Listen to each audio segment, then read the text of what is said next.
Hello, welcome back to Ring Takes here. We're on the episode 149 here. 149. We're going to be taking a look at AEW Double or Nothing taking place this weekend, I believe in Arthur Ashe Stadium in New York. We're also going to be taking a quick look at Saturday night's main event as WWE has thrown a card together. And we're going to be talking a little bit about Raw and what's setting up for Clash in Italy. Join us. One, two, oh my God, so close. He kicked out. He kicked out. He kicked.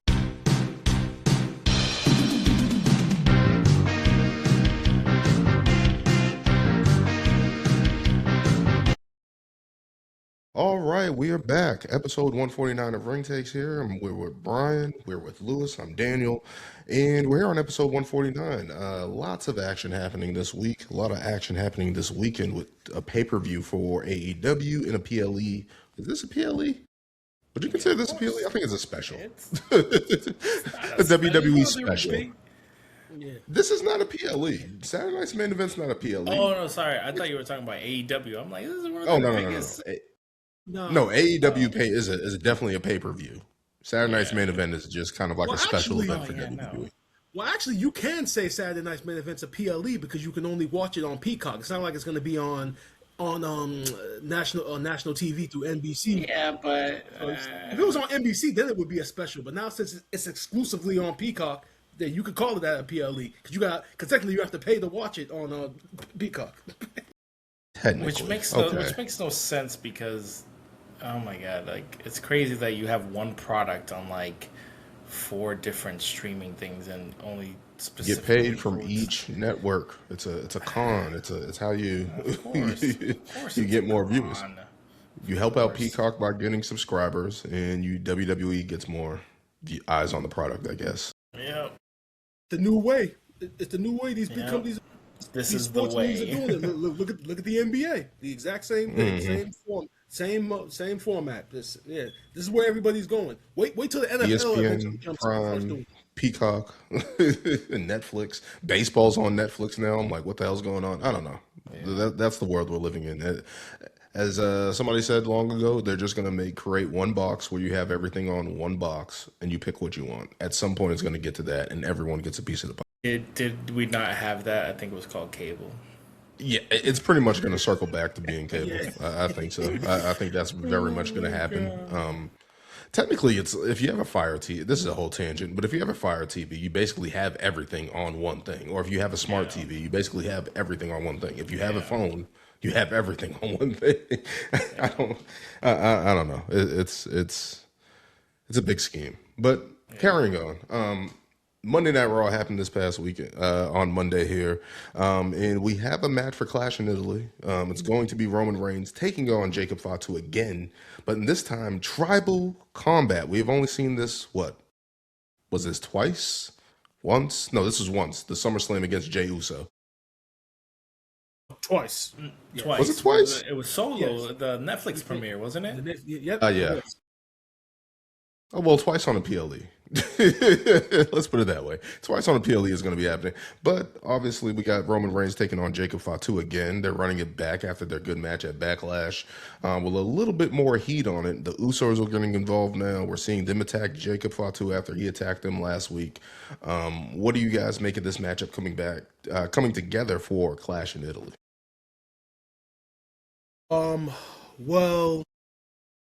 Well, I'm glad. Like we predicted last week, we knew this feud was going to, continue forward. I mean, Jacob is looking more and more, vicious and intimidating as the weeks go by. Even though this past episode of Monday Night Raw, they finally, Roman Reigns and the Usos got the edge over him. But I'm glad that that they're pushing this forward as far as this being in Italy. I initially thought that Cody and Gunther was going to be kind of like the main event out there in Italy, and that they would kind of save this match for another event. I don't know what the next event is going to be after. I think it's Saudi, isn't it? Yeah, it might be. Night Yeah, of Champions. I think Night of Champions is going to be after Clash in Italy. So I thought that they would just save it and do it there. So goes to show, we're gonna get into it. But the Clash in Italy card, I mean, they're stacking the hell out of it. So from that standpoint, I'm glad that we're going to see that this match is going to be overseas, because that crowd in Italy is going to respond to this tremendously. But another part of me is looking at this match, and I'm kind of gonna take some cue from Lewis in regards to these no disqualification, unsanctioned matches. Like the promo package that they did for Tribal Combat, obviously I love those packages. WWE's production is top notch, but they really need to set this match apart from other unsanctioned matches, no disqualification matches. Like what makes Tribal Combat stand out? Now the promo package, like I said, the promo package they did was very good in trying to explain like the background of it, but this match, it really does need to stand out, because you look at the last two with Roman and Jay, and then Roman and Solo. There was nothing that really happened in those matches that really made you feel like it was Tribal Combat. I mean, you literally could have just called it a no disqualification match or an unsanctioned match or a street fight, and it would have came off the exact same way. I really want them to really like make this match set out, because you got the story, you got the competitors, especially with Roman and Jacob. You can make the case right now that Jacob as an opponent for Roman in this edition of Tribal Combat, I would make the case that, based upon how his character has been built with the viciousness and the aggressiveness, this is going to be the best version of Tribal Combat that you can do based upon the story and the competitor. So realistically, they need to do something. I don't know what that something is, but they really need to make this match stand out. That way, when you think Tribal Combat, that you think this match, and not necessarily think of, it's just another street fight, or it's just another unsanctioned match, or it's just another hardcore match. Like, I really want this match, this edition of Tribal Combat, to stand out, and I just hope that with Jacob being the opponent now, that they can really do that. I don't know what necessarily that would look like, but I just want that match to stand out.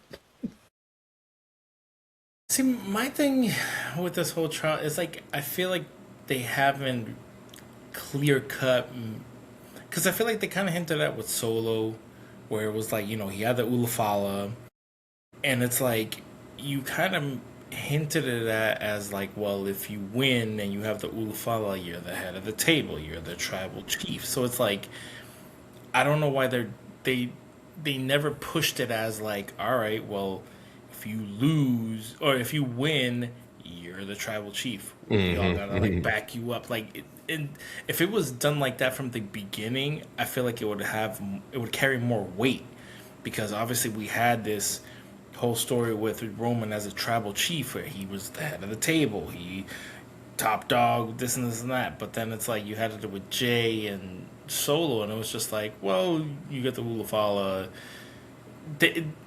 There wasn't really any like, okay, if I win this, what do I get? Yes, I'm the head of the table, but it's like, what does that mean? Does that mean you get a title shot? Does that mean whatever? If the person who is champ and loses tribal account, do they lose their title? Like, what does it mean? So it's like, in this instance, and I mean, did they say this Tribal Combat it has to be for the title, right? Yeah, it's for the title, but it's Tribal Combat. Yes. So yeah, honestly, the Tribal Combat doesn't really, doesn't add anything to it. Like, what does it add? Okay, yes, we all know Roman's the OTC, but it's like, if off the jump they would have been like, all right, you lose, you're the new you're the new tribal chief, you run this family, that would make more sense. But they haven't followed that. It's just like, it's just been Roman's character. He's a tribal chief. He's the head of the table. He was gifted this, and it's just like, so what is the point of besides being a no DQ match? What is the point? How would it hurt Roman if he actually lost a trial by combat? You know what I'm saying? So, but again, Jacob looks great. I'm as Brian, as you were talking, just because this feud is going on and it's gonna go to Clash, I don't know. Part of me, maybe because I think Jacob has been looking so good that he actually looks like he should be poised to actually get a title run.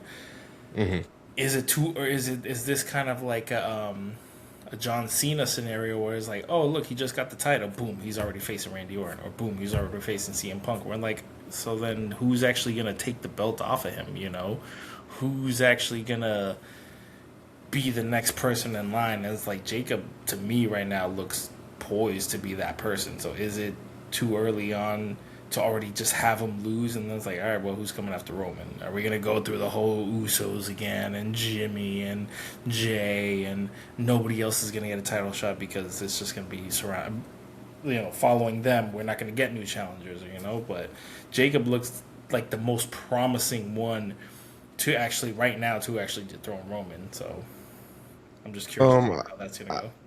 I think with those guys, I think what Jacob is now is a worthy opponent, right? I think that's the main thing right now. I don't know if he's going to win the title. I don't think he is, even though there's reports about Roman not participating in June and stuff like that. I know that's on the horizon. That's why people are thinking that Jacob has a chance here to win the title because there is reports that Roman's not going to be around at least for June. My thing is, I think what they've done is built up Jacob to be a worthy opponent, somebody that the crowd can sink their teeth into as a worthy opponent, as somebody that they've been wanting to see dethrone Roman, take on Roman. So I think that's where it is. He's going to be a worthy challenger that gets positioned in he's going to look strong in this. But I don't think he's going to win. I think that's what it's going to set up. Two things. I would have rather this been a cage match or strap match or something else rather than tribal combat. Because as you guys have said, the disqualification match, the tribal cheat, they don't make it feel like anything. It isn't like it's on a beach and they're fighting in a sand pit in Hawaii. The Hardy compound. Fight to the death or anything like that. It's not positioned as that. As tribal chief, as the tribal combat thing, as I thought it was in the heritage, when I look back at it, when I think about the Jey Uso thing, it was kind of like you're fighting for the head of the table in terms of what everyone's talking about and stuff like that. And they haven't really touched on that. Whereas at least with the Usos, I don't even like the Usos really attacking Roman in this sense, because when the history of tribal combat and stuff like that, it was kind of like the family's out of it. It's up between you two guys to get after it, and then we follow whoever wins. That's what it should have been positioned as. Like, hey, we're getting the family, you're getting the backing, you're getting the support. Like, you're the new guy. They're not fighting over the Ulafala or anything like that. It hasn't really been touched on with that. But I think maybe they build it up in the next week because WWE just does this quick booking thing. But I really wish they really sunk their teeth into this and gave Jacob and Roman like the sit down, like, yo, I want everything. You want everything. I'm giving you the opportunity to get it, and you have to take it from me, XYZ. Maybe have Rikishi come in and say, hey, this is worthy, whatever the case. Maybe have somebody from the elders come in and be like, hey, this is for Tribal Chief, and kind of up the stakes a little bit. I don't feel like the stakes are there for this. I know the title's on the line and stuff like that, but what you guys are saying, it's like, it kind of feels like it's just another match. it's another disqualification match for the WWE title that we've seen countless times. So they did note in the promo package that they did that whoever loses has to quote unquote acknowledge the winner, or acknowledge the tribal chief. Now again, you look at the You're the champion. It was in the last match, and Jacob said, "Nah, I'm all set." They were wrestling. They were like Lewis said. They were either wrestling for the Ulafala, like with Solo. I think with Jade, I think it was the same thing. They were wrestling, essentially fighting for the Ulafala. So essentially, it's like they're changing the stipulation of the match based upon the story that's being told. Because Roman did come out and say, "Oh, Jacob is going to acknowledge me after I beat him." So it's like I think they're trying to intertwine all of that to make this make sense. If this was as serious as it was, Tribal Combat would have been loser leaves town type of match. Like, you're exiled to the other brand. Like, you're not going to be here. You're not going to be running this family. You're not going to be doing this. But the fact that they're, you gotta go to NXT or something. You got to go to LFG and wrestle down there and earn your way back. But no, I just don't think there's enough at stakes, and I kind of think that's where I'm kind of like, I don't think Jacob has a chance to win, because if they're gonna do it, you got to have Roman go away, like, legitimately. Like, he can't come back for a while again. But we just got him back. I know. You know what I mean? Like, I don't think we want to send him away. So I think that's why it's just kind of just fluff to add to the match. Whereas where Tribal Combat should be saved for legitimate blood feud within the family and stuff like that. So obviously Jacob is going to be a worthy challenger. But we'll see how that plays out. Again, I don't like the Usos getting involved, especially with Tribal Combat, because again, just the history of those guys. When it does happen, they're not supposed to get involved and stuff like that. But we'll see what happens with that with Clash in Italy a couple weeks away here. Let's keep moving on to a big surprise, a big return. Wow, I can't believe this. Obafemi came out for his open challenge. He beat the hell out of the Garzas last week, bringing them to the ring and destroying them. Why they got to do him like that? And they're in AAA. They're doing things that I'm like, I don't know. They didn't need that. Maybe one of them, he could have did it to one of them, but both of them kind of just kills them as a tag team. But Squash. yeah, just look rough. But we're looking for the challenger for Obafemi's challenge, and before his entrance can even get done, Brock Lesnar has returned and has basically answered the open challenge to take on Obafemi. Did they say when it's going to happen? I think they're waiting for Obafemi to sign the contract and stuff like that. But ultimately, Brock Lesnar has come back and is looking to attack Obafemi. I believe Sonny said that he was going to return at some point. Sonny of Wrestling Spotlight, mentioned that Brock Lesnar was returning, especially after the WrestleMania 42 preemptive retirement of Brock Lesnar when he held up the X and he had that moment embrace with Paul Heyman and stuff like that. And we thought Brock Lesnar was done. Like, it was a legitimate send-off. He put over Obafemi. It looked like that was the right move to do, but WWE is running it back, apparently. What do you guys make of this potential matchup happening again and Brock Lesnar returning? They gave him a fat check to come back. Pretty much. No, I'm here for it. Yeah. It's funny because as you were saying that, Daniel, it just reminded me of the whole kind of like the Mark Henry situation. I'm retire, I'm gonna retire, and then everybody's just like, "What?" Because I mean, I think we all were in the sense that it was time. Brock's like, "Yo, I'm done." Like, he's the new guy. Let him. But I think there is money there. Obviously, is like this can't be a one and done. It's like we need to have like an actual slobber knocker between these dudes, and we're gonna hype it up. I hope it's in Clash because, like you said, I think this card is getting more stacked, and this is definitely going to draw a lot of eyes especially after what happened at WrestleMania. So, great to see Brock back. I mean, the man's still in shape. The man's always ready. The man looks bigger than he's ever looked. So the fact that he's still around and he was like, "Yeah, I tricked y'all. I'm coming back. I'm getting my lick back." So it's like, I'm here for it. So I think it's great. And I mean, I think now thinking future-wise is like, what does this do if Oba actually loses? Does this knock him down? Does this get rid of the open challenge? Or does he actually really have to put Brock down? You know what I'm saying? Not just like one fall from grace and that's it. Like he actually they need a trial by combat. That's what I need to see.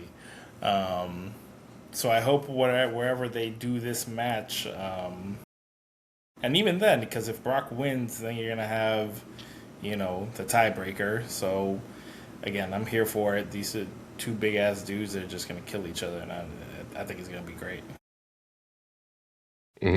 I completely agree with you, Lewis. I mean, it is going to be great, but there are so many like there's so many like mixed emotions about this because it's like it's like Brock is back, and it's just like obviously having Brock Lesnar part of your promotion is always a plus because obviously because of him being that he brings that legitimacy to your brand.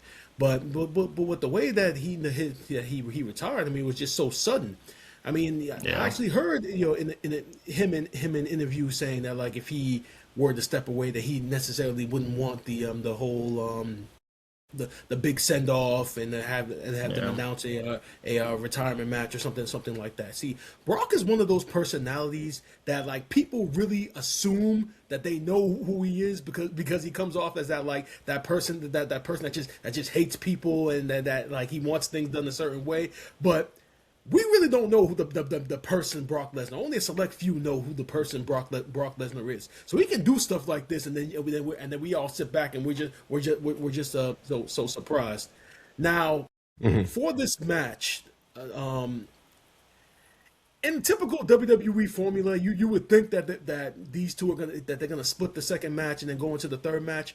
I'm actually of the mindset. I actually think Obafemi should sweep all three. And I'm thinking of that because if ultimately the goal is to put Obafemi over in the end, I mean think about it. If Brock beats Oba in the second match, and we're presuming that this is going towards SummerSlam in Minnesota where we're gonna get Brock's final send off match, why necessarily would the match need to happen if Brock beats him the second time? Then why would they be fighting for a third time? I get it. It's the third match, but I feel like it would make more sense if Oba went over, and then for the third match, Oba could say, "Well, I have no reason to. I already beat you twice. Why would I need to face you a third time?" And then Brock can say, "I'll put my career on the line against you."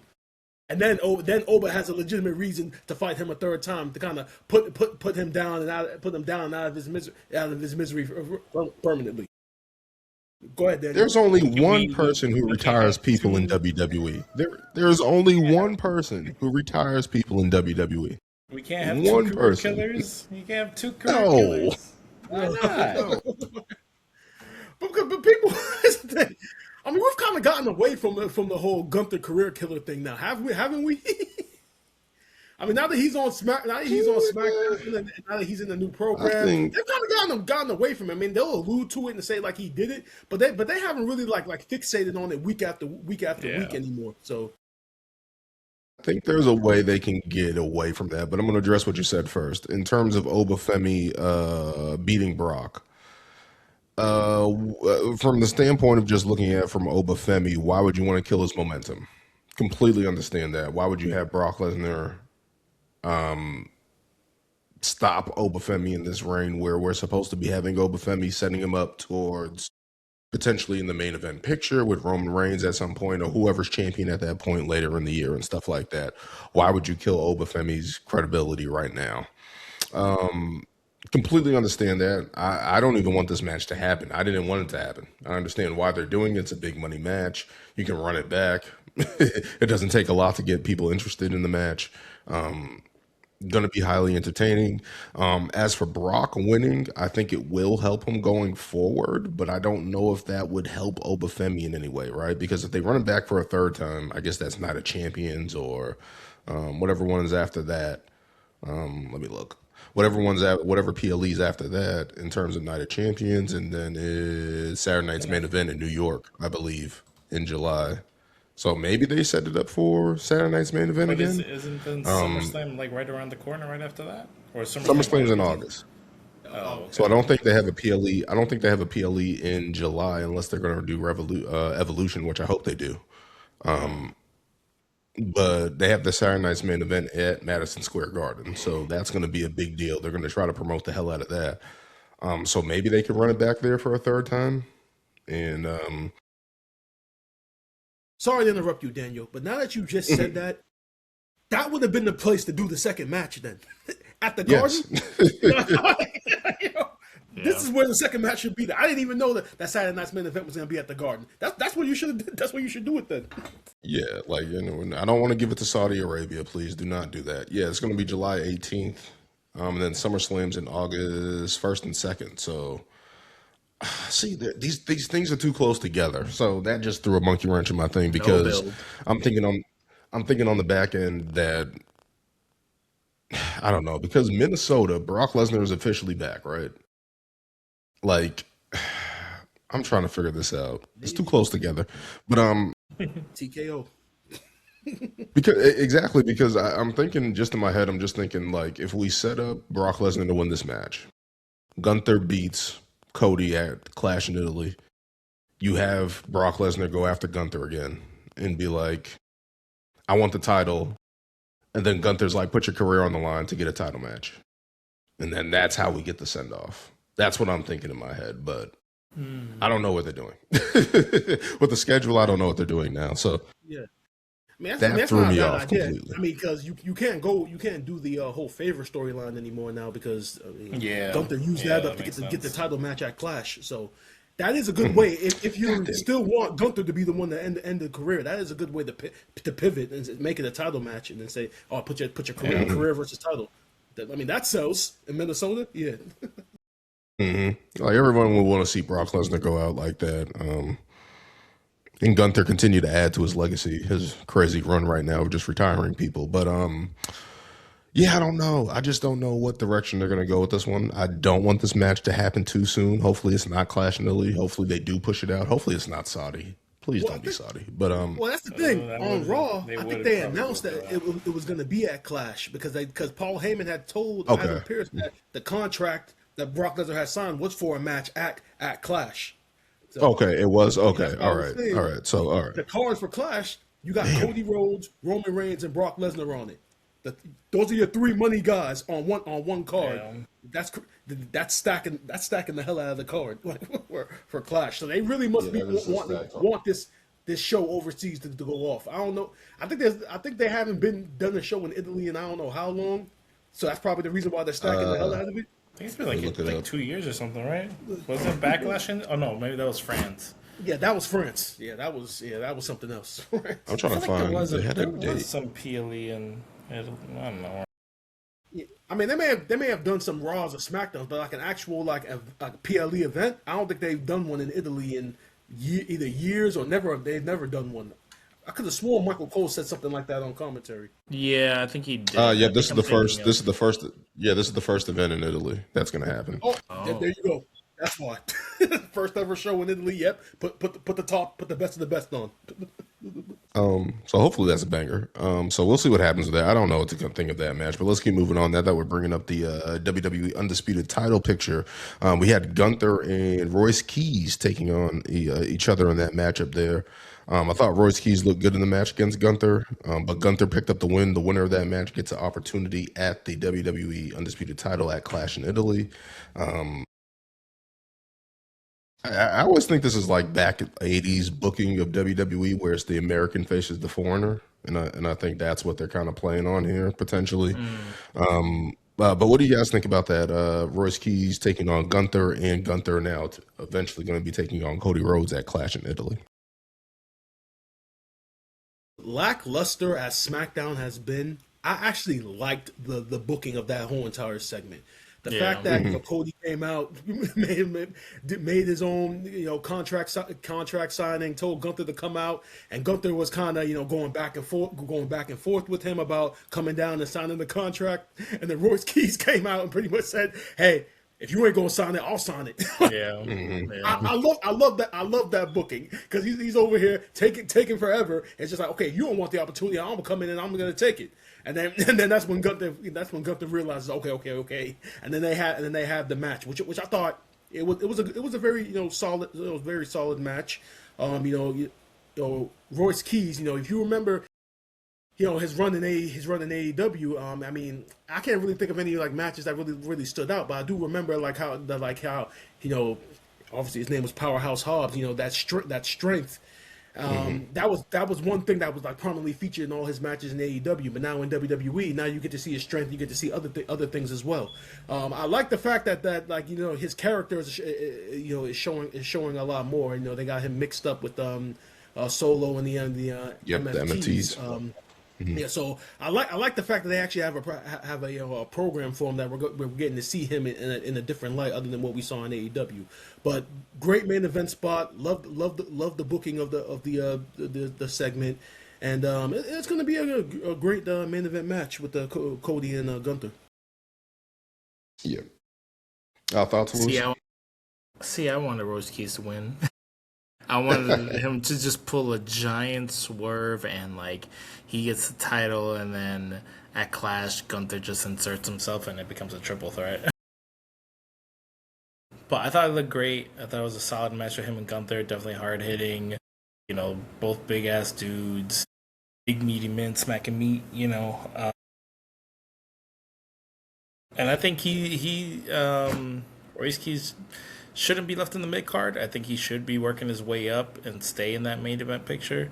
Hopefully, this isn't like the last time we see him in a spot like this, especially with how SmackDown's been going. But yeah, definitely impressed. Good seeing him against Gunther. You know, matches power, strength, all that stuff. Obviously, Gunther's like the more technical wrestler. But overall, good showing. I was really impressed, and yeah, like Brian said, I was impressed with like the whole just like, well, if you don't want it, I'll take it. If there's opportunities out here you don't want to sign, fine by me, you know. So I thought that was pretty good, like creative writing in that sense. Shows that they can actually put something together. A story. I think it's interesting with Royce Keys being put in that position. Showing how much faith they have to put him in the ring against Gunther, and that kind of gives him a rub. Even in a loss like that, kind of like Bronson Reed and those guys that took on Gunther when he was Intercontinental Champion and stuff like that. So to see Royce Keys put in that position is nice. Hopefully that continues. I like the fact that, as Brian said, with the whole story with the MFTs and Solo kind of being like, hey, join us. And Solo's kind of been this guy kind of recruiting people, even though a couple people of his team got released. He's trying to recruit other people to be alongside him and stuff like that, and kind of threatening them, kind of trying to put them in a position.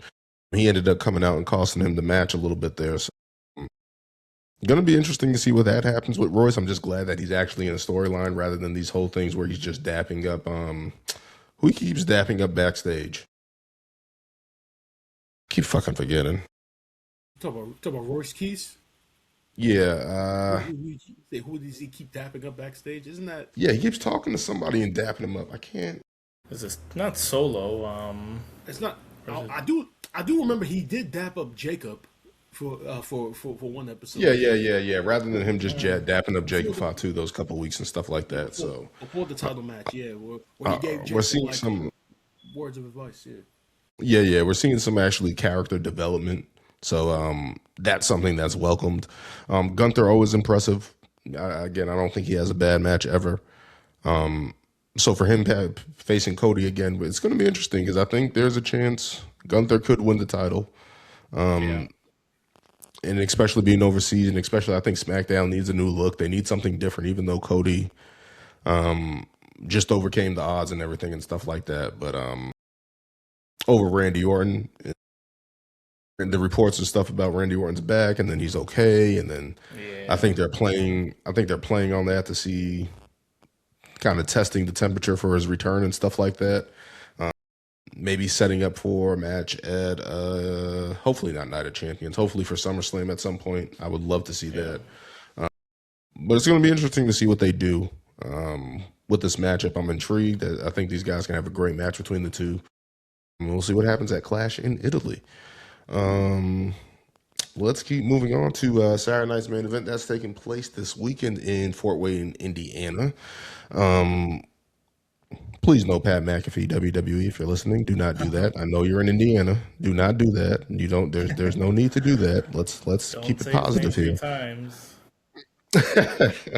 I truly believe, as a result of what just happened at WrestleMania, the name Pat McAfee is not going to be back on WWE TV for at least a full calendar year. I mean, they can't risk.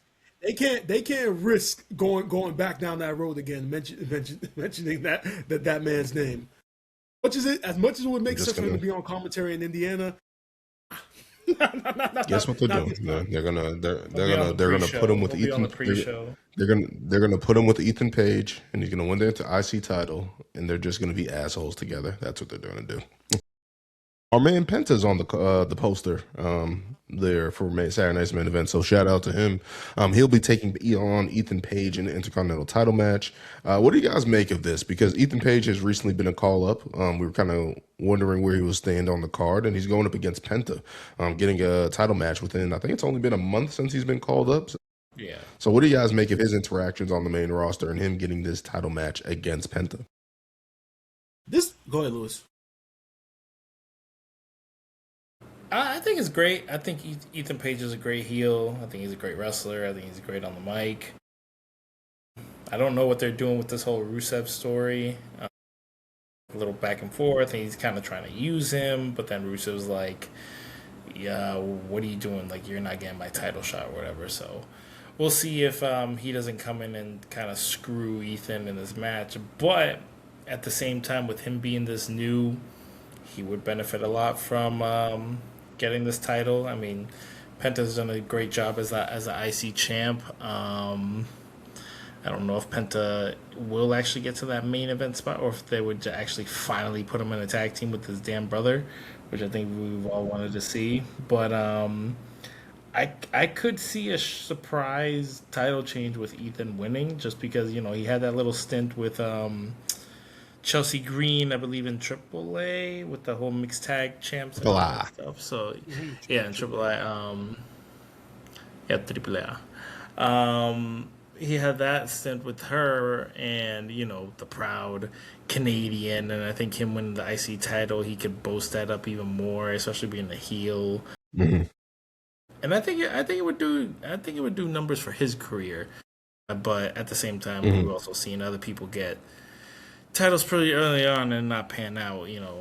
Prime example, Braun Breaker. So I don't know, but I am excited for the match. I think it's going to be a great match. I'd be very surprised to see who wins this one. Mm-hmm. It is going to be thoughts, Brian? Oh yeah. So it is going to be a great match, but the only thing that sucks is just that, again, we're entering another situation where it's like both guys are kind of like on the up and up right now. You got one guy who's established, who's over with the crowd, is the champion, and you want to continue building that momentum. But then you got this other guy who just came up, who's starting his momentum, who's a tremendous heel. So you looking at the match, it's just like, if either guy comes out on top, it's great for them. But then the loser is just like, oh man. So it's like it's gonna be tough. It's gonna be tough to call. Now, me personally, I think that they should continue with the momentum with the Penta. I mean, Ethan Page is already a tremendous heel. They've already been kind of telling this story of all these multiple challengers going after Penta. Rusev, Penta, Javon Evans, who, by the way, they were just the show. This past episode of Monday Night Raw was in Greensboro. I don't even think we got a Javon Evans appearance. If we did, I don't remember off the top of my head. Hometown boy. I don't understand that. But back to the match. He did both of these guys. Both of these guys. It's just like you want to continue the momentum with both of them, but only one can come out on top. I just feel as though, because of the story they've already been telling with Penta and these multiple challengers, that Penta's more than likely going to come out on top. But it is going to be a great match. And if they swerved everybody and put the title on Ethan Page, that wouldn't be a bad thing either. So it's one of those things where both guys kind of need to continue their momentum. But if they go with the title switch, that will make sense as well. Because if Penta's not IC champion, Lewis, you just mentioned it. His brother is over there floundering on SmackDown. He could use the boost, number one. Or if you really think Penta is over and ready to get to that next level, put him in the world title picture. So you want to continue both guys' momentum, but it really wouldn't matter either way who comes out on top. I think this is an interesting one. I think it's a good showing to get Ethan Page this look on pseudo PLE, get him that attention, because he is a star. I think with his promo work and stuff like that, what he's done in NXT and stuff like that, and even on the Indies, it's going to be interesting, because I think I would want him. I want Penta to win, because I think Ethan Page and Rusev need to chase him and eventually get the title off him at some point. Maybe that they team up on him, and maybe that's how we get his brother interjected into a tag team and stuff like that. Maybe that's how they do it. But I'm just glad to see Ethan Page on the main roster. I was kind of, him and Ricky Saints and stuff like that, I was kind of concerned with all the call-ups and stuff like that fast. how they would look. But I think Ethan Page has kind of brought his smugness from NXT to the main roster and stuff like that. And I think that's a good look. I think it's something that we haven't had in a little bit on the main roster. And he'll have heels actually show their conniving, backstabbing kind of qualities. yeah. Like sometimes I actually egg it on and show it on TV and stuff like that. So it's good to see that from Ethan Page. As for Penta, I think he's red hot. I think he's been putting on great matches. He's carried the title since just before WrestleMania, so it will be a 2 month reign. I would like to see him carry it a little longer and stuff like that, have a little bit more of a reign. But whatever helps, either put him in the main event picture or put him in a tag team with his brother. And I know they're trying to maybe blossom the tag team division again at some point. Whatever the case may be, we need to see the Lucha Bros together at some point. Like I don't want Team Penta to lose right now. Soft. If Penta is going to lose the title, it's like I need to see him with his brother at least before he gets to the main event scene. You know what I mean? I would love to see that. But it's going to be a good matchup between those two, and we'll see what happens. Let's keep moving on to Becky Lynch versus Sol Ruka. Let's move on to that. This is not for the Intercontinental title match, which I don't understand. Maybe they're setting that up down the line, but not putting the title on the line, it just doesn't make any sense to me. It's like if I see Becky wrestle outside of Raw, I need to see the title on the line. She needs to be defending the title. This can't just be. I want the mid card titles to be a workman's title, kind of like what Trick Williams is doing, kind of like the U.S. Open Challenge is doing. I want this to be something week to week. But what do you guys make of this matchup between Becky Lynch and Sol Ruka, the newcomer, getting this opportunity against Becky Lynch to prove herself against the man? Um, I'm not gonna lie to you guys. I don't have a lot of optimism going into this match. I mean, I know it's gonna be a good it's gonna be a good match, but Daniel, because of you and your whole eliminate the Soul Snatcher. Now every single time I see her in the ring, I get worried now because of you, Daniel. Every single time I see her in the ring, I'll just be like, please don't flop the Soul Snatcher. Please don't mess up the Soul Snatcher. Whatever you do, because you mess it up now on this big stage, then more fans like Daniel are gonna start coming out and saying, hey, she needs to get rid of this move because it's. I'm just gonna say this. I'm just gonna say this. She's in the ring with Becky Lynch. I'm just gonna say it. Just gonna point that out. Do with that information what you will. Exactly. See, and that's another reason why that's not necessarily pleasant to hear either, because it's not like Becky has continued to get better and better as time has moved on. She has slid back a little bit. Look at the matches with AJ Lee as far as like timing and everything go. She hasn't necessarily been like at the tippy top of her game like she was, say, a couple of years ago. But I agree with you, Daniel. I have no idea why the women's IC title wouldn't be on the line in this situation. I mean, when their first interaction, Miss Sol Ruka even alluded to it, and Becky kind of backed off. So I don't understand what the thinking is unless they want Sol to go over, but they don't want her to have the title yet because they don't feel it's the right time. That's the only way I can see this happening. The title's not on the line because they want one of them to go over where the other one doesn't get hurt as much, I guess. Just Sol, Sol, Becky, please, just don't mess up the Soul Snatcher, please. Get rid of it. Get rid of it. No. Get rid of it. It's an amazing move.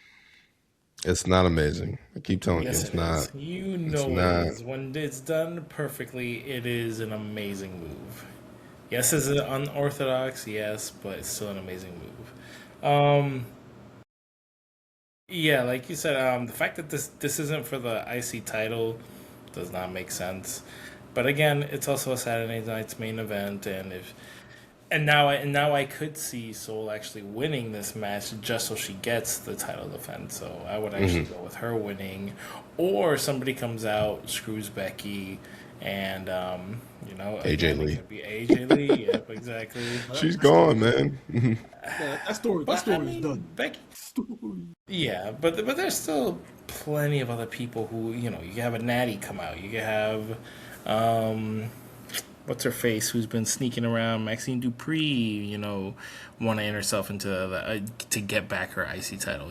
There's a lot of avenues they could go with the females on Raw. So, we'll see where it goes. It should be for the title. I don't know why you wouldn't do it. Mhm. Especially for Saturday night's main event. I guess there's too many titles on the line here. I think it's going to be an interesting matchup. I hope it's good. I hope Soul looks good in the match. I want them. This is probably going to be a smalls finish and probably setting up kind of that Shelton Benjamin Triple H type thing where I almost beat you. And I can beat you and stuff like that whole little, you know what I mean? And probably do something along those lines. And then I could see, now that you mentioned Maxine Dupree, kind of get upset and be like, hey, you're the newcomer, why are you getting a title shot? And just heel out on Soul and kind of cement herself in the vision and stuff like that, which I would like to see, because she's been hanging out with them, and we'd like to see some story development there. I don't know. I don't know. I don't know what they're doing. Hopefully they're heading in the right direction with this.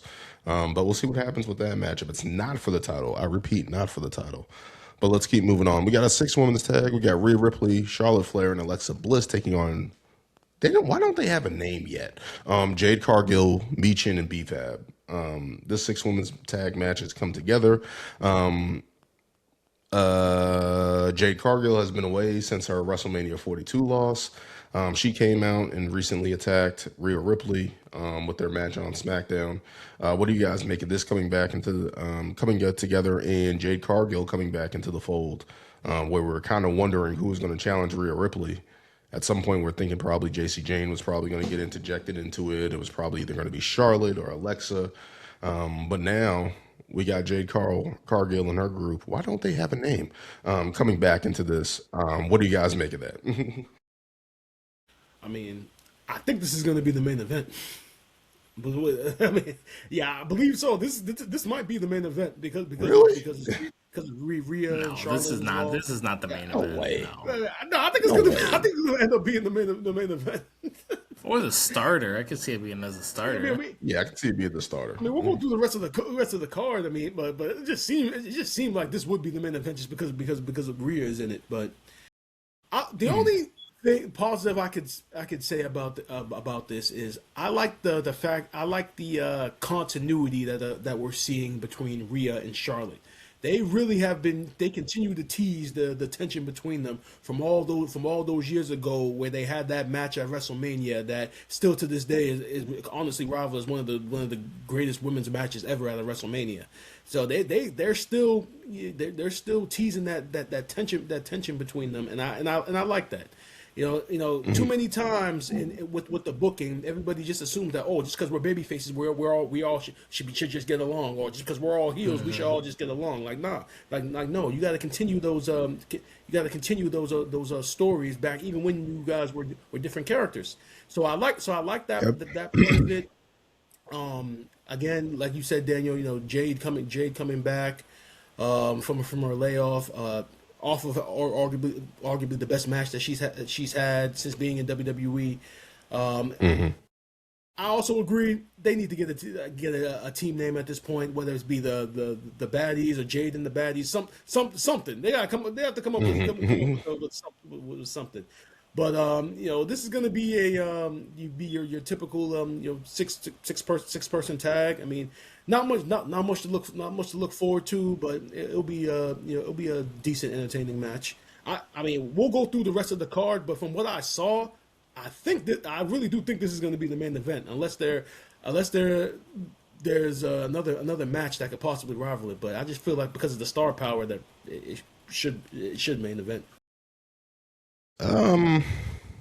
I don't think it's going to main event. I think Division and Street Profits should main event. I think that should be the main event. But we'll get into that next. But as for this match, it's good to see Jade come back, and because I was kind of concerned. I was like, what are they going to do with her after this loss? Because we've seen her have that match at SummerSlam with Tiffany Stratton. It was kind of like, what are they doing with her? And we had some injuries, and then she ended up getting the title and stuff like that. Didn't really do anything, and I was kind of worried. I'm like, what are they going to do in terms of this group, and how are they going to be proceeded to go forward? It's kind of funny to have two heel factions because we got Fatal Influence up there, and now we got Jade Cargill and Michin and B-Fab returning. So it's like now you got 6 women who are healing it up now, and it's going to be interesting to see how they coexist and stuff like that, and how that's going to set up the title picture with this group. Obviously, I think we're going to be heading towards Rhea Ripley versus Jade again at some point. I would maybe even a triple threat with Charlotte. And then you're kind of thinking on the back end, where does Alexa Bliss fit into this? Because if anybody has been a person that has been, we're thinking that should get a title shot at some point, it should be Alexa Bliss. Since her return and stuff like that. So it'll be interesting to see her put back in that spot. I'm just interested. I just hope it's a good match. I hope Michin looks good. I hope B-Fab has gotten better in the ring. But you got the right people on the other side to make it look good. So I'm hoping that this match turns out good. Let's keep moving on here. Got 2 more matches. We got Paige and Brie Bella taking on the irresistible forces of Nia Jax and Lash Legend. I hate what they've done to the women's tag division after they were kind of building it and putting it together. I really don't care about this match. I am pissed at this match. This shouldn't be happening. What do you guys think? Do you only say that because it's Brie Bella, or is it because it's Brie Bella and Paige? Both. Because I don't want Paige to be put in a mixed match tag team. She should be at least going after mid-card titles or positioning herself to get put. You already know the tag titles is like a good starting point, especially, not wrestling for 10 years, she needs that break. But no, I get it. I mean, you are not defending this. I'm defending Paige. You already know how I feel about Brie Bella. Yeah, I don't know. I just hate this. It just sucks. I just hate it. It's like they put a mismatched tag team together. The Irresistible Forces was working. Charlotte Flair and Alexa Bliss were working. Lyra and Bayley were working. That trio of tag teams with the Kabuki Warriors, Kairi Sane, I guess. Yeah. Every time. We won Kairi Sane deck. Come on, where is it? There we go. We won Kairi. Like, I don't understand why they just didn't continue that to continue to build the tag team division, and then they just took it away to put it on part-timers. I still don't understand that. I don't get it, and I hate it. And I'm going to continue to hate it. I'm sorry. Until those tag team titles are off of them, I'm going to hate it. I'm sorry. Well, we also did complain a lot about the tag team, the women's tag team division, especially not having enough tag teams. Now there's too many tag teams, and we're still complaining too. I don't mind how we get there. It's just about the booking. That's all. That's all I'm at. Very, very true. We can only hope that the reason why this match was booked is to correct the mistake that was made at WrestleMania. Is it gonna really make up for it? No, because like Daniel and many others have stated, they shouldn't have lost the tag team titles at WrestleMania. Yeah. That stage should have been a proving ground to everyone that 1, Lash Legend is coming, and that 2, you put these 2 dominant women together, and they run through the division as if to say that like this is their division. And you tell that message on the biggest stage. That's what should have happened. But instead, they wanted to go for the whole feel good moment of Paige coming back and capitalizing on that with a title. Didn't need it. But what has happened since then on SmackDown? I mean, wash, rinse, repeat. You can make the case that them winning the tag team titles has hurt Paige a lot.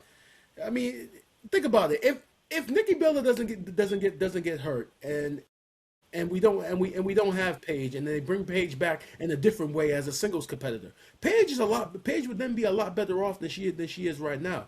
Now you have her in this situation where she's a tag team champion, and eventually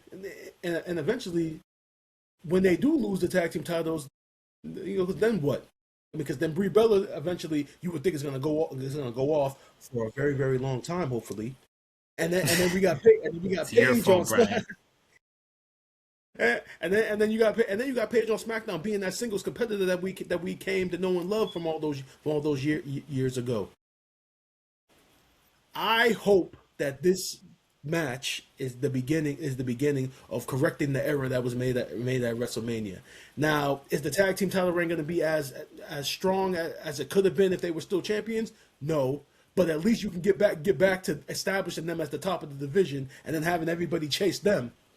I mean, it's a simple formula. They should still be champions right now. Like, We already know they don't follow simple formulas, Brian. So Damn it, they're using AI now. They're using AI now. I don't know which AI bot told them that Brie Bella and Paige were a better option, but God damn it, I hate this so much. Let's keep moving on. We got our final match of the night. Hopefully the match. I hope the Street Profits get in this position. We got the Street Profits taking on the Vision for the WWE World Tag Team titles. Street Profits returned a couple weeks ago to big fanfare. Congratulations to Montez Ford and Bianca Belair with the announcement of their pregnancy and stuff like that. Everyone giving Montez Ford shit for that. But he's back now. And he has these interminglings with Dawkins, with Seth Rollins, the Vision, and it's all putting together. The Vision have kind of been on a treadmill. So it's good to see them actually go up against somebody with the tag team champions. What do you make of this match coming together, and thoughts on who's going to win?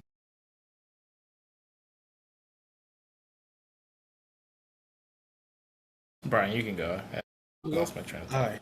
So when this match was announced, at first I was all for, getting the Street Profits the tag team titles, putting them back on top.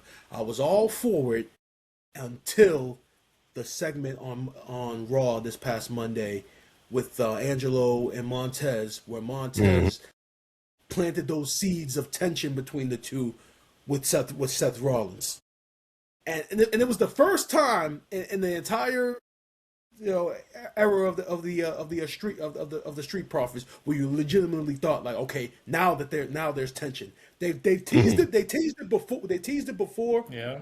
But I feel like this time was the most legitimate that it has been, because when it happens, Montez is gonna be a superstar. Yeah. Like, he has everything. He has the charisma, the presence, the look, the athleticism. He has it all. The fact that it's taken this long to get to this point, it is a little bit disappointing. Now, I've alluded to in the past that I felt like they didn't want to break them up. One, because I really felt that Montez didn't want to break up, because he knows once they break up, Dawkins is dead in the water. That's my opinion. And two, because the fans really did love seeing them together. But I do think we are getting to a point right now where we're getting to that turning point where the fans are now saying, okay, let's see Montez on that next level. I don't know what the hell is going to happen with Angelo Dawkins, but we can only hope that he develops some momentum. But this is about Montez Ford. This is about him getting to that next level. The match is going to be great. It's going to be entertaining. I have a feeling Seth is going to get involved.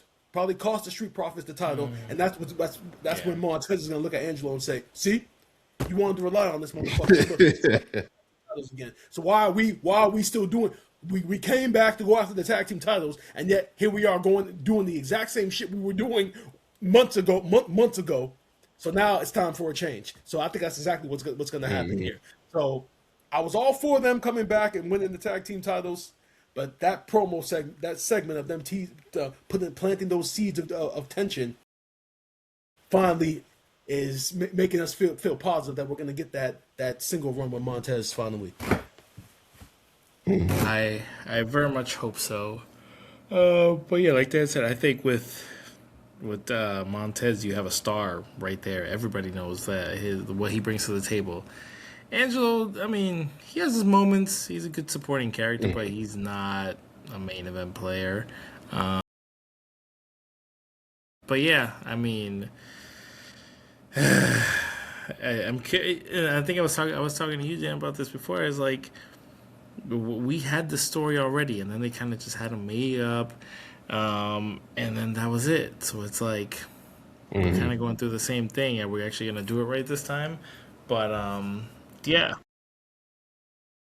I mean, I've been one of the ones that have been clamoring for Montez to get a singles run, and he needs to break away from Tez to just like do his own thing. You know, we've seen it plenty of times, and the other person has success, and then the other one as well. So we'll see how it goes. Yeah, I'm kind of on the same sentiment. I think Seth Rollins comes out and cost him in some way, and that kind of. Yeah. I would love to see Montez Ford take on Seth Rollins. I would love to see that. If we're gonna get Tez as a heel, I would love to see that. I would love to see unhinged Tez taking on Seth Rollins and both of them just go crazy.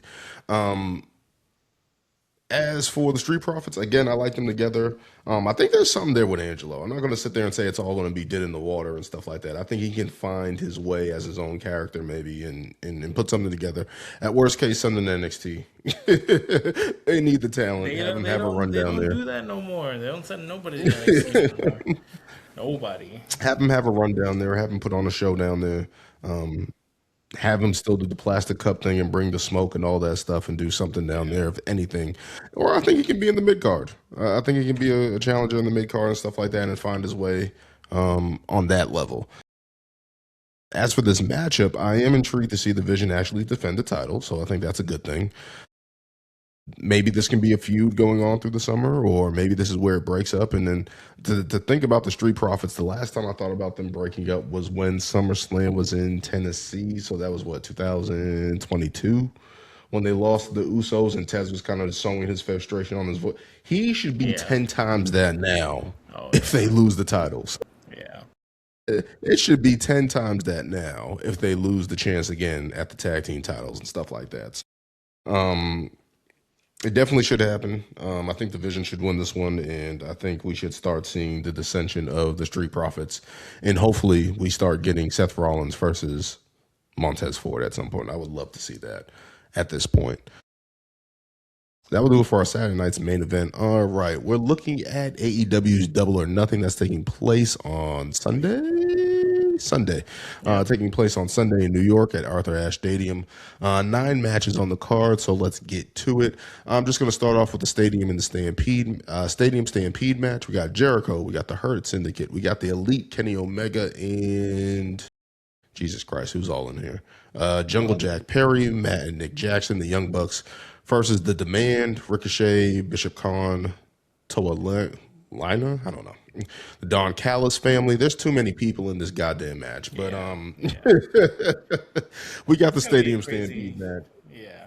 It's gonna be a crazy ass match. How many of these have there been?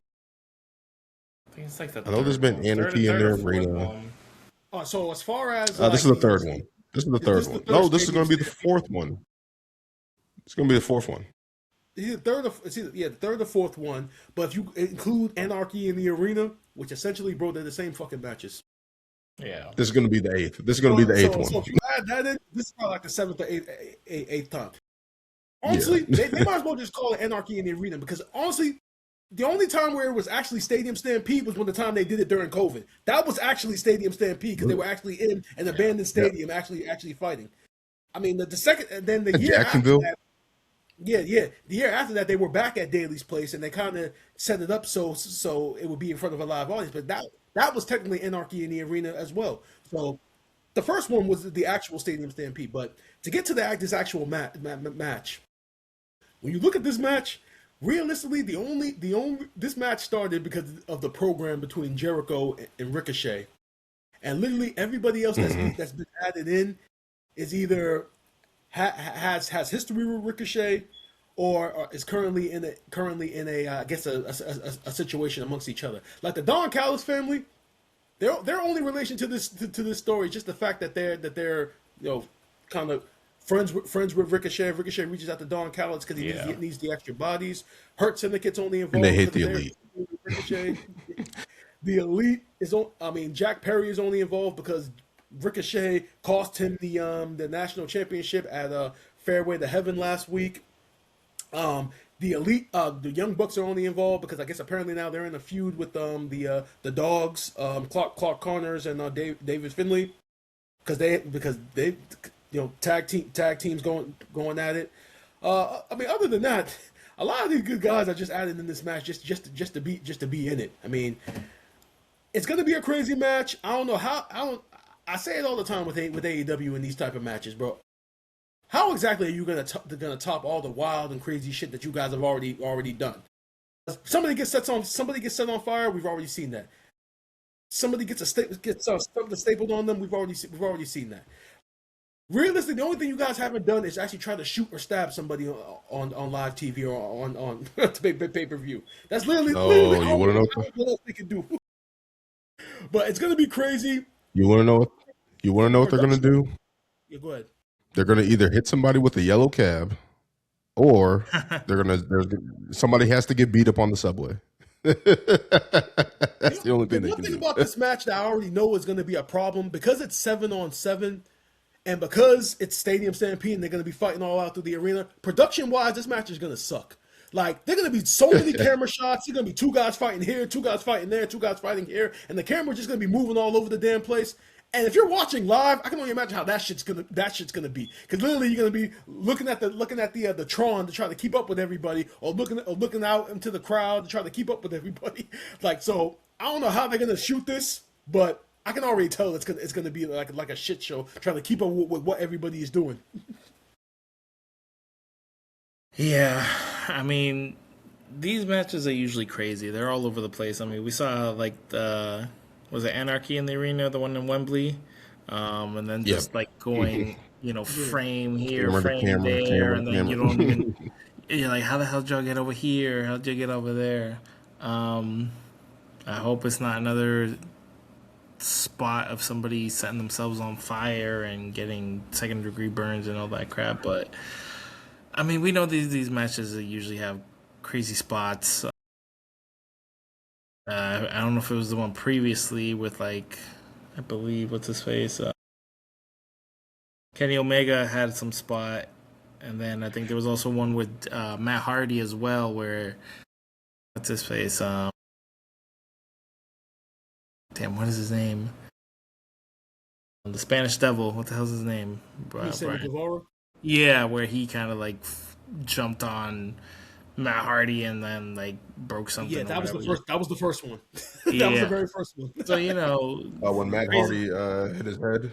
Exactly. Yeah, that's what I'm talking about. There's always gonna be a lot of risk in these matches. So I just hope they're safe. Mm-hmm. These matches aren't my favorite. I mean, I do like seeing the spots, but just like so much back and forth. You're like, how we get here? It can be a lot. So, but I'm excited for it. I don't know what the stakes. I never know what the stakes are with these matches.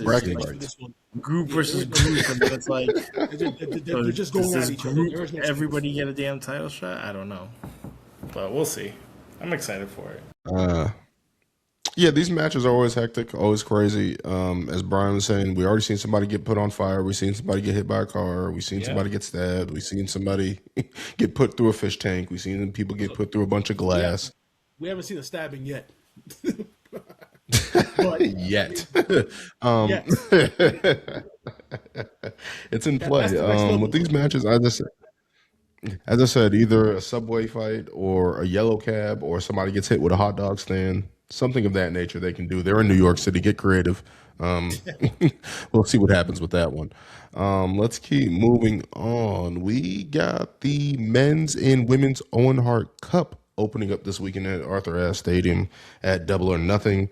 For the women, we got Athena versus Mina Shirakawa. We got Bandito on the men's side taking on Swerve Strickland, and we got Samoa Joe taking on Will Ospreay. One thing about these tournament matches, they put the bangers together. What do you guys make of those matchups taking place this weekend?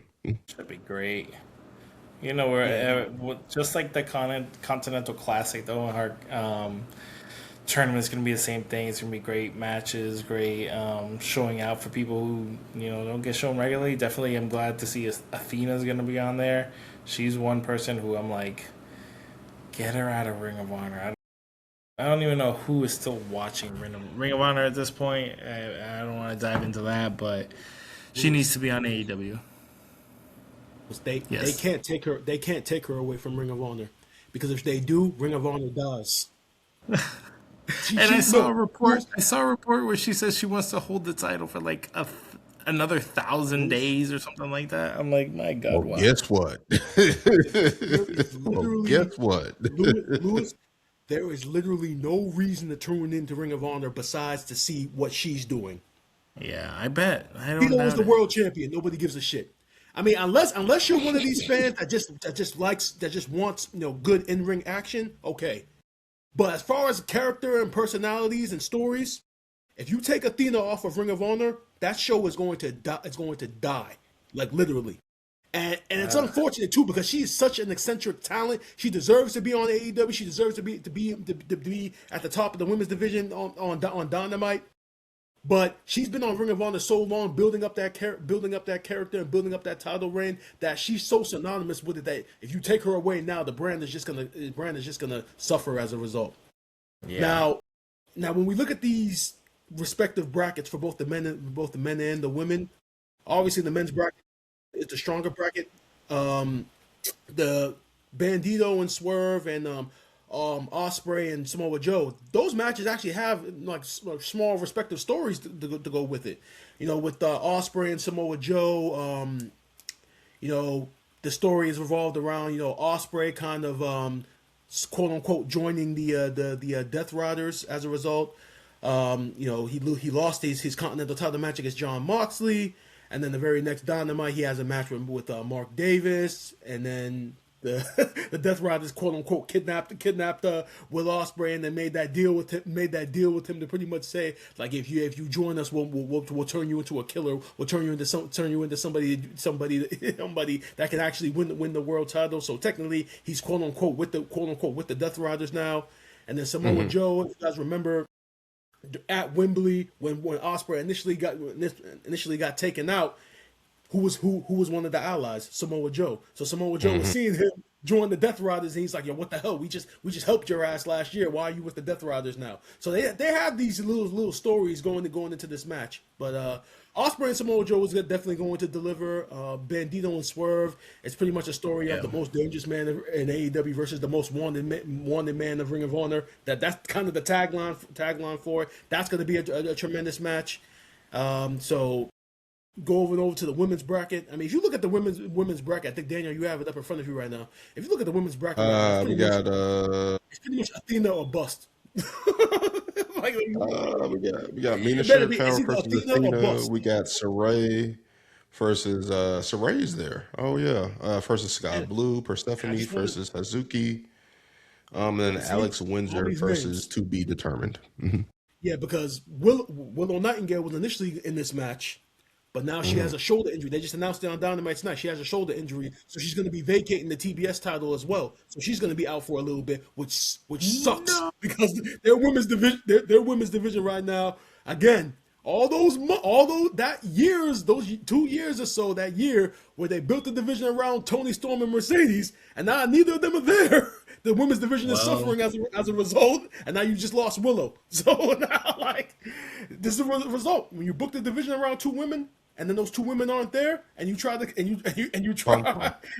book everybody else, with the exception of Tekla. Everybody else is kind of just. With the exception of Tekla, everybody else is kind of just like stagnant right now. And you look at this, you know what? This is the time where you already know people get injured. People need to step up, show their claim, and see why they need to be at the top level because initially I was thinking everybody's out. What are you gonna do? Initially, I was thinking Willow was gonna come out of the bracket, so we can get Willow and Tekla because it's a very simple story.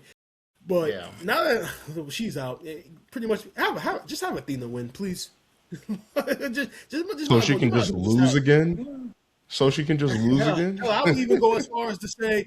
Hell, have Athena win and then have the match be title for title at All In. That way Athena can win the AEW Women's title and just continue that reign, and then she can be featured on Dynamite week after week after week, still Ring of Honor Women's Champion as well. Oh man, my thing, Kyrie saying don't go to AEW, please do not do that. Apparently, there's a story out there that she's now following Tony Khan. So. God damn it. Yeah. God So, damn it. Don't do it. Don't do it. Just come back. Just come Yeah. back. I mean, Just if come they have back. that opening now, yeah, I mean, if they have that opening in the tournament now, that's the perfect way to If there's debut a her. way, if there's a way that they can do that, that would probably be it. But god damn it, don't do it. But we'll see. And Let's apparently, her and go ahead. Tekla have history from Stardom. So there you go. have Kyrie win it. God damn it. God damn it. Speaking of Thekla for the AEW Women's Championship, we got Hikaru Shida taking on Jamie Hayter, Chris Statlander, and Thekla for the AEW Women's title. Another multi-women match for this title. What do you guys make of this one? Who do you guys have winning? Tekla. Tekla. Tekla's Yeah. coming out on top. I mean, yeah, Tekla. There really isn't much to talk about as far as this match goes. Again, without Tony and Mercedes, they kind of a lot of these other women have just been floundering. There haven't really been any like real stories for the women's division since Tekla and Chris Statlander. I am a Jamie Hayter fan. I like her style, how it's kind of like old, like 70s, kind of like Austin Power-ish, but like well, I believe she is from England or whatever, or UK or whatever. So it kind of like suits her, and I like the. I mean, I'm Chris Statlander. And again, no knock to her. She's great in the ring too. I think it's just more the character for me. So I wouldn't mind seeing her. I don't know if they would do that. Did she win the title before, Brian? I feel like she didn't. No, Jamie Hayter? Hater. She has one. Yeah, She but before. then I mean, did she drop that's due to actually injury? the key story, the key point of this match that Yeah. Tekla is going up against three former AEW Women's Champions. Yeah. Yeah. Rikashida is a 3-time champion. I thought she only won once. Yeah. I mean, How? people forget she was holding the company down as women's champion during the pandemic. People forget about those times when she was champion. Oh, see, I remember her winning it, but 3 times. I'm like, I don't. She won in 2020. She won in 2023. She won in 2023 twice. Damn. So she won on Dynamite 200. She beat Tony Storm, and then she won at Dynamite Title Tuesday. It was a while ago. But yeah, Jamie Hayter is probably the only one that I'd be like okay if she won, but I don't see Tekla is on fire right now. Love her character. She's crazy. She's wild. She's off the tongue. I think and plus she has that group with Sky Blue and what's the other girl's name, Brian? Julia Hart. Julia Hart, yeah. So I'm sure they're gonna play some type of part, especially because it's Fatal 4-Way, no disqualification. So we already know that's gonna be a factor in it. So I don't see Tekla losing at all. Yeah, I think Thekla's too hot right now. I think they're setting her up for whoever wins the Women's Own Heart Classic. So I don't see her losing right now. Exactly. Where is Mercedes? Is she hurt? I think she's just taking time off. And Yeah, after she's taking juggling time off, yeah. titles, Yeah, she just Has she lost all her titles yet? Or thinks- believe officially yes. See, Brian, see, officially, Daniel, it yeah. was My God. quiet, didn't affect her, and now she can come back and win again. oh my God, I'm not letting you guys. Unless now that Willow is out, Tony Khan puts a call into her and said, "All right, I need you back now. Like, please, I need you." Fuck that. Bring back Britt Baker. Bring back Britt Baker. Like, what is she on the payroll for if she's not coming back to wrestle? Daniel, she's literally been out of sight, out of mind. I think we're going on 2 years Yeah. now. So obviously there's something personal going on. Like either she said something or did something, and Tony Khan doesn't want to release her because he knows that if he does, WWE is going to get their hands on her and then make money with her. So that's the only. So he's holding on to her for dear life until the end of her contract or whatever the hell the situation is. Because why would you not bring her back now? The women's division of all times now, you would need a Britt Baker with how the women's division has been suffering. Yeah. So if she's not coming back now when the division is suffering, she ain't never coming back. I don't think so. I don't get it. Like, I don't care. We've seen Brock Lesnar and we've seen CM Punk. We've seen people who have like pure hatred for WWE come back, and Britt Baker is talented. She would add so much to the women's division right now, and she's just not around. But I digress. There's been too many opportunities to bring her back that they haven't utilized. So it has to be something personal. Like It's wild. But let's keep moving on. We got FTR taking on Cage and Cope for the AEW World Tag Team titles. This is an I Quit match, and if they quit, then Cope and Cage can retire as a tag team. What do you guys make of this one? I'm sorry. Let me cut in on this. I saw Edge doing a super kick with the Young Bucks. Jesus Christ! What, did it look bad? It looks so bad. Hey, he's having fun, man, and he's still in great shape. Like those two dudes, their cardio is crazy. Yeah. See, the stipulation, the match stipulation is throwing me off though. So if they lose, do they retire as a tag team or do they retire permanently? See, that's what's been throwing me. I think Edge and Christian. I think the E and C connection is retired. Okay, so as a tag, I don't think they retire as a tag team. Okay, because they've been back and forth within the build, making it seem like that they're going to be done with AEW, and I'm just like, hold on, wait a minute. They those two guys are kind of, as veterans, are kind of like needed right now. So yeah, I would like to think that's a sign that they're gonna win. Retire as a team, right? Yeah. So they can go their separate ways. But regardless, FTR is coming. I think actually, let me actually think about this.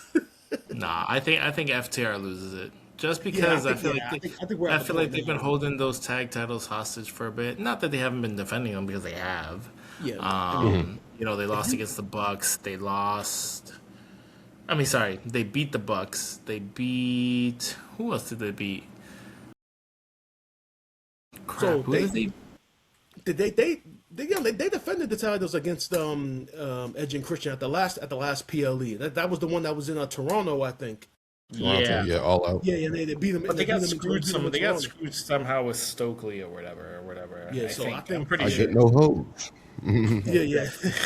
So I definitely think that they get their win back, and eventually have a tag team title run, and then they drop it to an up and coming tag team.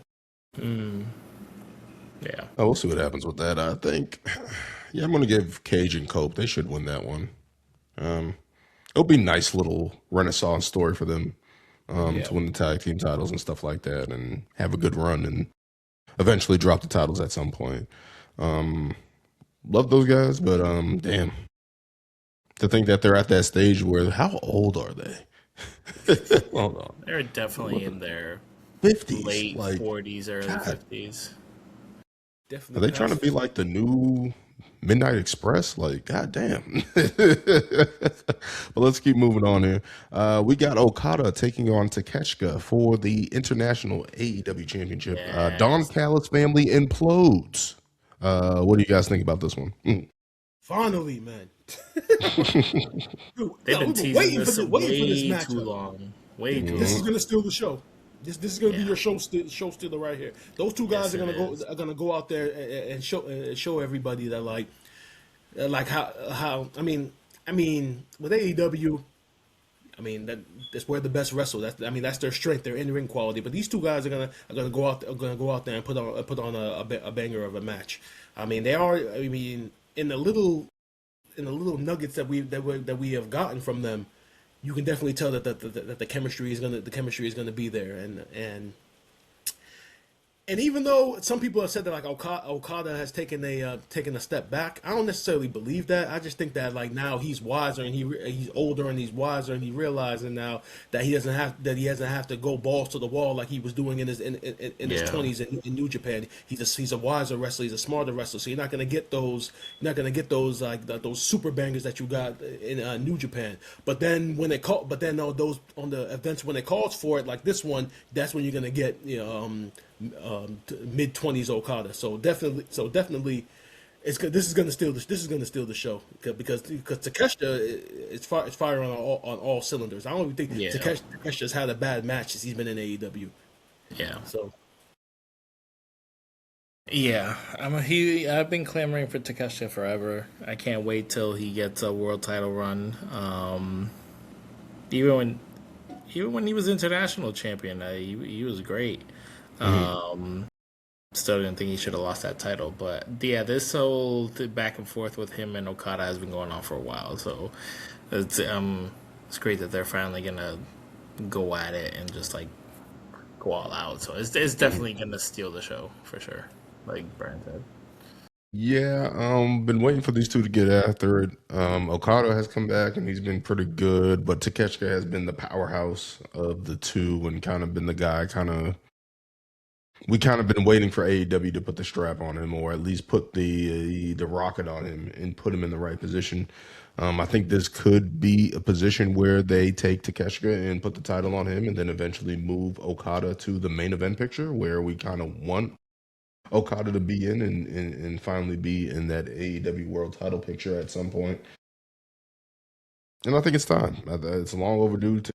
Okada has put in his dues. Yeah, Since coming to the company, he's been a comedy, he's been a heel, he's been all these things. It's like it's time to finally put this guy in the money making spot and really put the rocket on him in AEW. Like there's no reason why they shouldn't, especially with the way things are going. Um and especially the way you have the card set up. I think this is the perfect position to put Okada in that position in the main event scene. So hopefully that happens. Um Let's keep moving on. We got two more matches. We got John Moxley versus Kyle O'Reilly for the AEW Continental Championship. Brian, you just announced that. So this one would have no time limit draw. So they're going to run it back. We'll see what happens with that one. Yeah, man, pretty much Pretty telling the much. story of Let's get yeah, to the last match. Moxley can't beat And O'Reilly. That's the story. we'll see. That's pretty much the story. He can't beat Kyle O'Reilly. He can't beat Kyle. We'll see what happens. We have AEW World Champion Darby Allin taking on MJF for the AEW World title. That would be fine for me. But this is a title versus hair match. And why are they doing this? Why are they doing this? Because in Darby's Why is mind, MJF putting his hair on the line in this? Why? because in Darby's mind, Max's hair. Max's hair, losing his hair means losing his dignity, losing the ability to do outside projects. So Yeah. so that's why his hair is valuable in that sense. That's why they're going in that direction. This is the AEW World Champion. This is not what I expected. This is not. Again, Well, Dan, this is just the alternative, and they have This decided. is what we wanted. This This is what what we we wanted. wanted. Again, I don't care. And just because of the stipulation, part of me says probably MJF is just going to win the title again. I could also see him getting some outside help as well. Maybe bringing somebody in or somebody under his wing or aligning with somebody, but who knows? I don't see him losing, but then this is also AEW where they could do a huge shock factor and you have Darby actually shaving his damn head. And I haven't been following so much closely week to week, but I also do know that Darby has been defending the title like crazy, Yep. really twice a week. I mean, So I can only imagine him probably losing this match.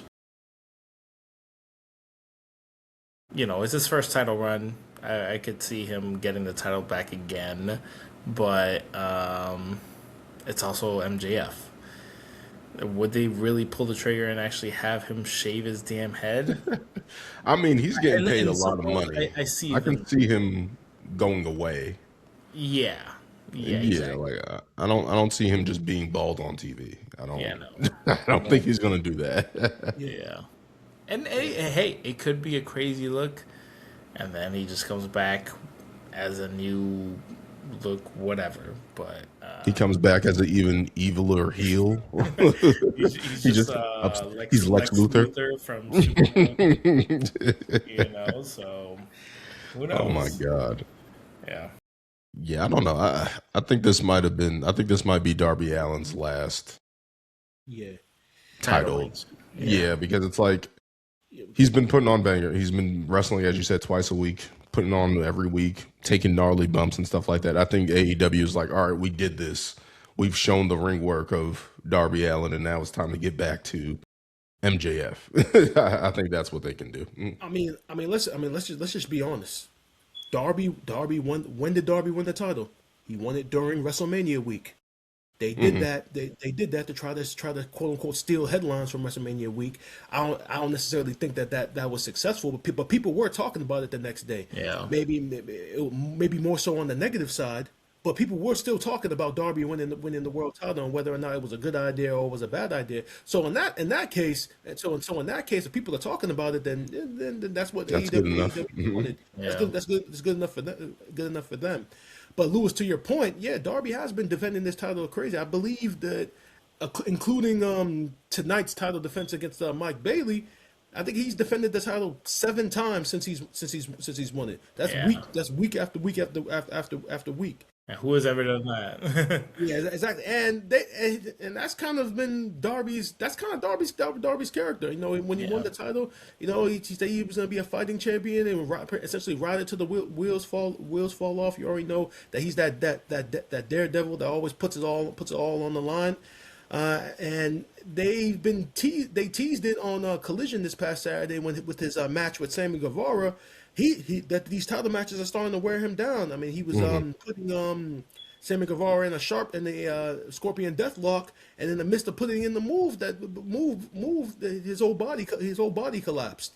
So they've been teasing that, like, okay, these title matches are starting to catch up to him. So I think because of that, that's ultimately MJF is going to come back on top. It's just, again, I've said this time and time again. The show just has a all around better vibe when MJF is on top. When he's the champion, it matters. When he's the champion, it matters. He was on Ariel Hawani's podcast this past week and spitting facts about ratings and stuff. Like look at where the ratings were when I was champion, and now look at them now. They have dipped somewhat. No, without him on top. And I think Tony Khan is smart enough of a businessman to know that, hey, we did what we did with Darby for a specific reason. Darby's kind of giving the fans what they've wanted with these multiple title defenses. But let's get back to business now. Let's put the title back on our guy, because our biggest show of the year is coming up, because we got the Owen Hart tournament that was starting. Our biggest show of the year is coming up. Do we really want, as much as we love Darby, do we really want him main eventing our biggest show of the year? I think not. MJF needs to be on top. MJF needs to win the title back, and then let's just go from there. Yeah. I think they can also set up, especially when you mentioned that and stuff like that, with All In, All Out, whatever the case may be. I think All In is in London. Yeah, Wembley. That's Will Ospreay. MJF, Will Ospreay, or Okada and Ospreay can sell that. So I think that's the direction they're eventually going to head to. As for this match, again, title versus hair is just like, for the world title, I just don't see it. But Darby Allin, thanks for the run. Thanks for the good times. You showed what you can do on that level. I'm glad he had that moment. But I think it's going to come to an end. That will be our review for AEW Double or Nothing. We'll follow up next week with that, a recap. Also taking a look at Saturday night's main event, seeing what's happening with that. And I guess we have to make our predictions for Clash in Italy. There's only 2 matches, potentially 3 matches on the card for that. We'll see how they continue to fill out that card as well. But as always, thank you guys for joining us. Join us next week. Follow us on X on Ring Takes, TikTok on Ring Takes. Follow the Soapbox Network, where we'll be posting more videos. And thank you guys for watching, listening. And as always, thank you to you guys for joining us on here tonight. As always, kick out on 2. We'll see you next week.